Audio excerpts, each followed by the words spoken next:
Magandang Huwebes sa mga kapitbahay ko dito sa buong Pilipinas.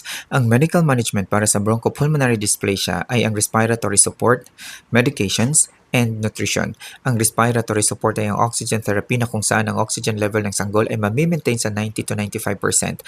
Ang CPAP or BiPAP ay gagawin upang ma-maintain ang pagkaka-open o hindi magkukulaps ang mga alveoli or air sacs.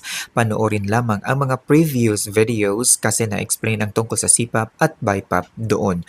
Ang last resort na pamamaraan ay ang invasive tulad ng mechanical ventilation at ang tracheostomy. Ang mechanical ventilation ay gagawin kapag meron ng severe respiratory failure pero hindi ito pang matagalang support. Ang tracheostomy naman ay kung kinakailangan ng pangmatagalang oxygen support.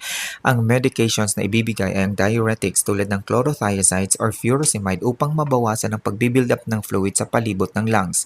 Ang bronchodilators tulad ng albuterol ay nagpaparelax ng airway muscles para mas mapadali ang paghinga or nakokontrol ang difficulty of breathing.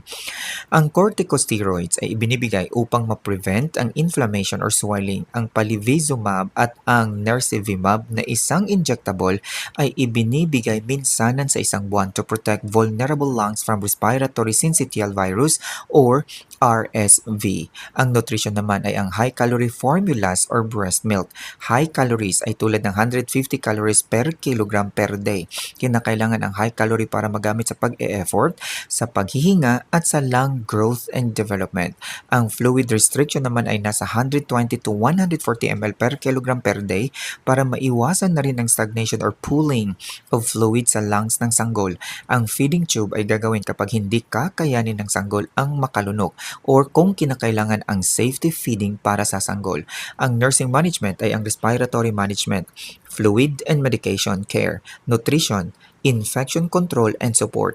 Ang respiratory management ay i-monitor ng nurse ang oxygen saturation continuously via pulse oximetry and maintain target levels prescribed. Mag-administer ang nurse ng humidified supplemental oxygen. I-monitor ang CPAP or mechanical ventilation carefully, aiming to win support as lung healing permits. I-assess ng nurse ang lung sounds, respiratory rate, and signs of distress frequently.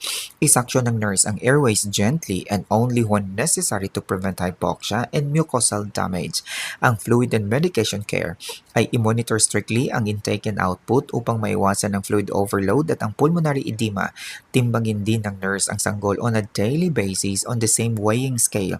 I-administer ng nurse ang ordered medicines tulad ng diuretics, bronchodilators, corticosteroids, and watch for side effects. Ang nutrition naman ay i-provide ng nurse ang ordered high-calorie formula or fortified breast milk upang maibigay ang intense metabolic demand of breathing.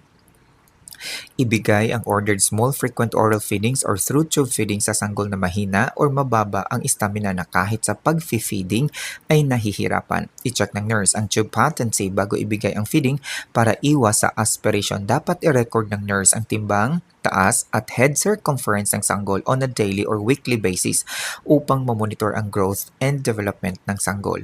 Ang infection control and support ay dapat i-practice ng nurse ang strict hand hygiene and isolate the infant, lalo na kung merong active respiratory illnesses ang kasamahan sa room. Dapat i-ensure ng nurse ang administration of scheduled immunizations at ang preventive monoclonal antibodies against RSV. Turuan ng nurse ang magulang tungkol sa feeding techniques, equipment handling, and signs of respiratory decline before ma-discharge sa hospital. Hanggang dito na lamang po. Daghang salamat. Signing off, Bonggits.